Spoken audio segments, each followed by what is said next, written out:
तीज करने वाली माताएं थोड़ा ध्यान से सुनना।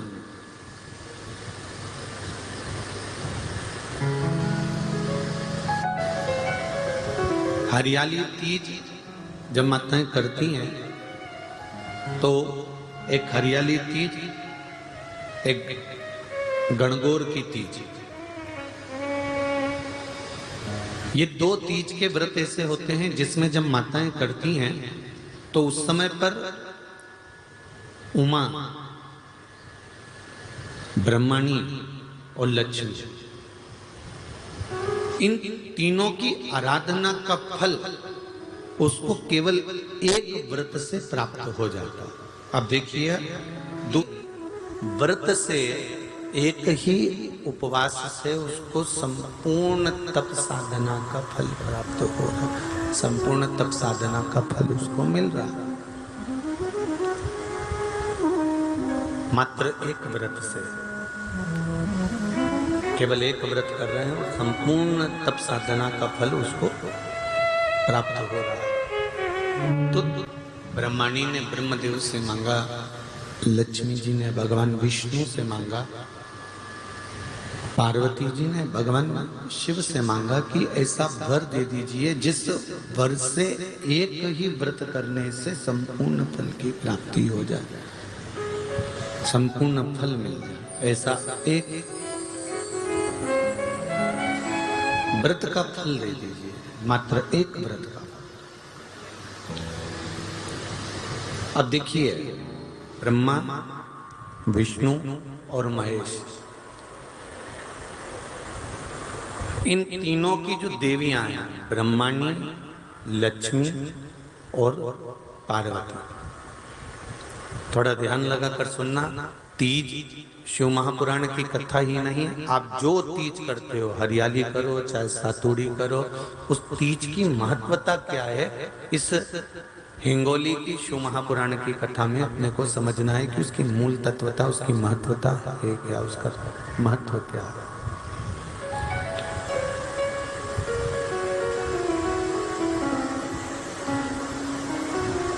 भगवान ब्रह्मा, भगवान विष्णु और भगवान शिव, इन तीनों की जो अर्धांगिनियां, ब्रह्मणी, लक्ष्मी और पार्वती, इन तीनों ने तप कर कर, साधना कर कर ब्रह्मदेव को, भगवान विष्णु को और भगवान शंकर को प्राप्त किया। और तीनों ने प्राप्त कर कर तीनों देवताओं से वर मांगा कि वर हमको ऐसा दीजिए कि हमारे तप साधना का फल नारी को तीज के दिन प्राप्त हो जाए। अब एक बात ध्यान से सुनिएगा, सारे व्रत, आपका अगर स्वास्थ्य खराब हो गया तो आप व्रत छोड़ सकते हो। जितने भी व्रत आप लोग कर रहे हैं पूर्व के, सोमवार, मंगलवार, एकादशी, छठ, पंचमी, चतुर्थी, अगर आपका स्वास्थ्य खराब है तो आप उस व्रत को छोड़ सकते हो, सारे व्रत को छोड़ सकते हो। पर तीज का जो व्रत होता है, ये व्रत एक बार लेने के बाद जब प्राण छूटते हैं तभी ये व्रत समाप्त होता है, अन्यथा बीच में ये व्रत समाप्त नहीं।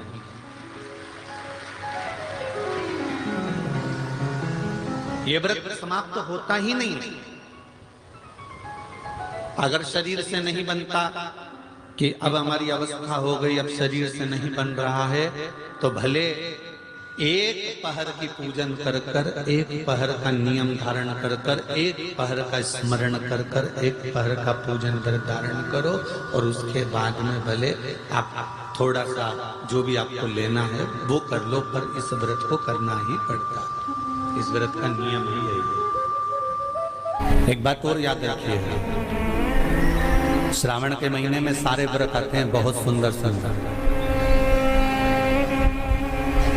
छोटी तीज का व्रत भी अभी आ जाता है, बड़ी तीज का व्रत भी आ जाता है। ये 4 महीना जो व्रत आते हैं, इन व्रतों की मूलता क्यों कही गई? ये सारे व्रत चतुर्मास के अंतर्गत ही आते हैं, इन व्रत को बाद में भी आ जाना चाहिए, पर नहीं, मूल जो व्रत हैं, पूजन है, अनुष्ठान है, देवी देवताओं के जो पूजन के भाव बताए, वो ये चतुर्मास में बनता। इसका कारण क्या है? क्यों चतुर्मास के व्रत की महत्वता होती है? तो कहा इस चातुर्मास के अंतर्गत स्त्री नारी जो व्रत धारण करती है, हाथों में चूड़ा पहनना, पाँव में पायल पहनना, महावुर लगाना, मेहंदी लगाना, ये जितने छोटी तीज, बड़ी तीज और अन्य तीजों आएंगे, त्योहार आएंगे चतुर्मास में, माताएं हरतालिका तीज हुई, छोटी तीज, बड़ी तीज हुई, भादों के कोई व्रत हुए, अनुष्ठान हुए, छठ हुई, पूजन, जो भी माताएं पूजन करेंगी उसके अनुसार वो हाथों में, शरीर पर 16 श्रृंगार धारण करती हैं, बहुत सारे श्रृंगार धारण करती हैं, और श्रृंगार धारण करने के साथ साथ माताएं अखंड सौभाग्य की वस्तुएं भी इन 30 त्योहार पर दान करती हैं।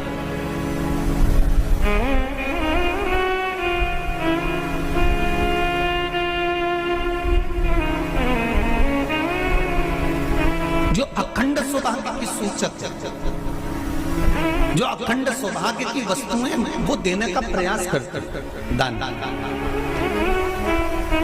क्यों जीजियो, एक बात बताओ, जितने भी माताएं कथा सुन रही हैं और जितने फेसबुक यूट्यूब पर सुन रहे हैं और जितने आस्था चैनल पर सुन रहे हैं, श्रावण के महीने की श्रावण शिव महापुराण की कथा सुन रहे हैं, एक बात दिल से बताना, जितनी सौभाग्यवती माताएं होती हैं, ये संक्रांति पर भी 13 चीजें दान करती हैं, 14 चीजें दान करती हैं। बीच में कोई 16 सोमवार का उद्यापन करेंगी तो भी सुहाग की सामग्री देंगी, उद्यापन करेंगी तो भी सुहाग की सामग्री देंगी, कोई कार्य करेंगी तो भी सौभाग्य की सामग्री देंगी। सौभाग्य की सामग्री का दान क्यों किया जाता है?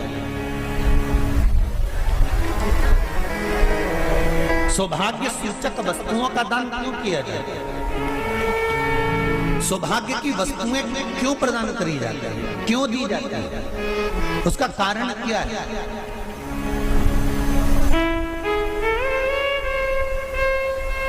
क्यों देते? महाराज, भारत की भूमि की सौभाग्यवती माताओं का एक मन की अभिलाषा रहती है, भारत की भूमि की माताओं की एक अभिलाषा रहती है कि जब उसके प्राण छूटे तो अखंड सौभाग्य धारण करके पति के कंधे पर और पुत्र के कंधे पर शमशान पर।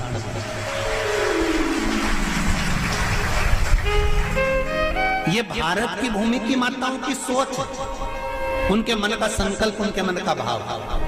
मेरे भारत की माताएं अखंड सौभाग्य की वस्तुएं धारण कर अपने आप को गौरवान्वित महसूस करती हैं, और विदेश की माताएं ये सब वस्तुएं उतार कर गौरवान्वित महसूस करती हैं।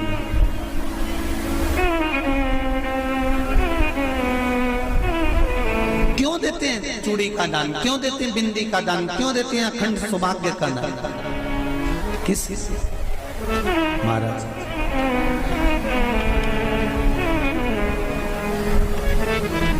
मेरे हाथों में भर भर के चूड़ी रहे, मेरे हाथों में भर भर के चूड़ी, और मैया कोई कामना, मेरे मस्तक पे चमकती चूनर रहे, मेरे मस्तक पे चमकती चूनर रहे, और मैया कोई कामना, मेरी मांगों में भर भर के सिंदूर रहे, मेरी मांगों में भर भर के सिंदूर रहे, और मैया कोई कामना नहीं, मेरे पाँव में बिछुड़ी का जोड़ा रहे, बिछुड़ी नहीं, कितनी? 2, 3, 4, 5, एक एक पांव में जोड़े से बिछुड़ी होना चाहिए, केवल एक नहीं, सिंगल नहीं। वो तो आजकल का फैशन हो गया महाराज, जो केवल एक बिछुड़ी धारण कर लो उसी में फैशन दिखे। श्रावण की शिव महापुराण की कथा कहती है, जब बेटी को विदा करा जाता है और पहली बार बेटी के पांव में जब बिछुड़ी डाली जाती है तो वो बिछुड़ी भी अलग अलग नहीं होती, उस बिछुड़ी के जोड़ को चेन से एक दूसरे से बंधा हुआ होता। बोला सही है कि गलत है? जितने आस्था चैनल पर कथा सुन रहे हैं, जितने फेसबुक पर सुन रहे हैं, यूट्यूब पर सुन रहे हैं, सुन लेना कि मेरे भारत की माताओं का जब पाणी ग्रहण संस्कार किसी बेटी का होता है, उसके पांव में जब पहली बार बिछुड़ा पिनाया जाता है, बिछुड़ी पिनाई जाती है, तो वो बिछुड़ी भी एक दूसरे से बंधी हुई होती है, चेन से बंधी हुई होती है। उसको अलग अलग वाली बिछुड़ी शादी के मंडप में नहीं पिनाई जाती। क्यों? जैसे ये बिछुड़ी एक दूसरे से पांव में बंधी हुई है, तुम्हारी जिंदगी अंतिम श्वास तक ऐसी ही बंधी रहे, यही बनना चाहिए। वो तो अब माताओं ने थोड़ा सा फैशन चेंज कर दिया, अब पांव में ज्यादा बिछुड़ी नहीं बनती, गड़ती है, चुभती है, एक बिछुड़ी धारण है। हमारा पर नहीं, बिछुड़ी भी 2 जोड़े से। हमारी माताएं, भारत की भूमि की जो माताएं हैं, ये चूड़ी भी हाथ में पहनती है तो जोड़े से पहनती है। बोलो जैसा सही है कि गलत है? एक अकेली चूड़ी माताएं हाथ में धारण नहीं करती हैं। अगर भारत की भूमि की संस्कारित माताएं हैं और भारत की भूमि की सभ्यता और संस्कृति को जानती है तो अकेली चूड़ी नहीं, जोड़े की चूड़ी पहनेगी, 2 चूड़ा डालेगी, 4 डालेगी, 12 डालेगी, पर सिंगल नहीं, अकेली। और सरल भाषा में समझ लें, हमारे यहाँ ठेले पर लेने जाओ तो जो केले अपन खाते हैं वो भी सिंगल नहीं देते, उसको भी जोड़े से दिया जाता है। 2 दूं की, 12 दूं की, आधी दर्जन दूं की, 1 दर्जन। अब अंदाजा लगाइए, हमारे यहाँ देने का भी एक भाव है। श्रावण के महीने की शिव महापुराण की कथा, जिसका नाम है श्रावण शिव महापुराण की कथा, ये कहती है कि पार्वती जी ने और गंगा जी ने ये चतुर्मास में जितना सौभाग्य का दान दिया है, उनके बराबर दुनिया का कोई व्यक्ति इतना सौभाग्य का दान नहीं दे सकता जो माता गंगा और पार्वती दोनों दान दे रहे हैं।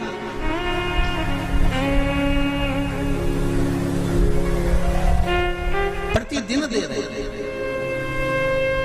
और अब तो फैशन आ गया, तुम लोगों जो सौभाग्य का दान देते हो प्लास्टिक की डलिया में देते हो, पर एक एक पुराण को उठा कर देख लेना, एक एक उद्यापन को उठा कर देख लेना। जितनी तुम कथा तुम्हारे घर में छोटी छोटी कथाओं की पोथियां पड़ी हो, उनको उठा कर देख लेना। उसमें नहीं लिखा कि प्लास्टिक की डलिया में सौभाग्य की वस्तु का दान दिया जाता है, उसमें लिखा है बांस की पिटारी में, बांस की डलिया में सौभाग्य की वस्तुओं का दान दिया जाए। क्यों? क्योंकि बांस वंश की वृद्धि करता है, बांस सौभाग्य की वृद्धि करता है, और बांस अखंड सौभाग्य। जैसे बांस का पौधा बढ़ते चले जाता है, बढ़ते चले जाता है, उसी तरह बांस की डलिया में जब दान दिया जाता है, बांस की टोकनी में जब दान दिया जाता है, तो ये भाव रखा जाता है कि तुम्हारा सौभाग्य ऐसे ही बढ़ता रहे। पर अब थोड़ा सा फैशन चेंज हो गया तो प्लास्टिक की डलिया, पर प्लास्टिक की नहीं। महाराज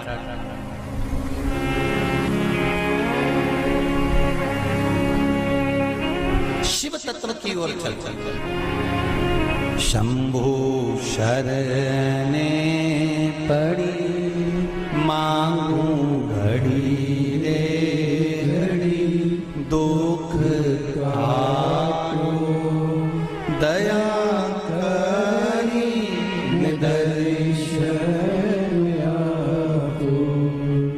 गंगा मैया और पार्वती मैया चतुर्मास के अंतर्गत जो त्योहार पड़ता है, चतुर्मास के अंतर्गत जो व्रत पड़ते हैं, ये किसी दूसरे के नहीं है।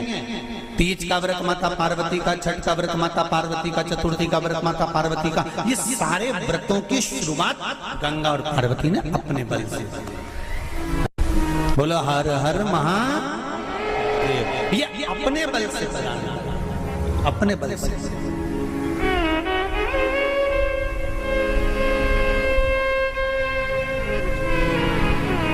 कथा पर विशेष ध्यान रखना। श्रावण महीने की शिव महापुराण की कथा कह रही है कि नारी का अखंड सौभाग्य कैसे रह सकता है।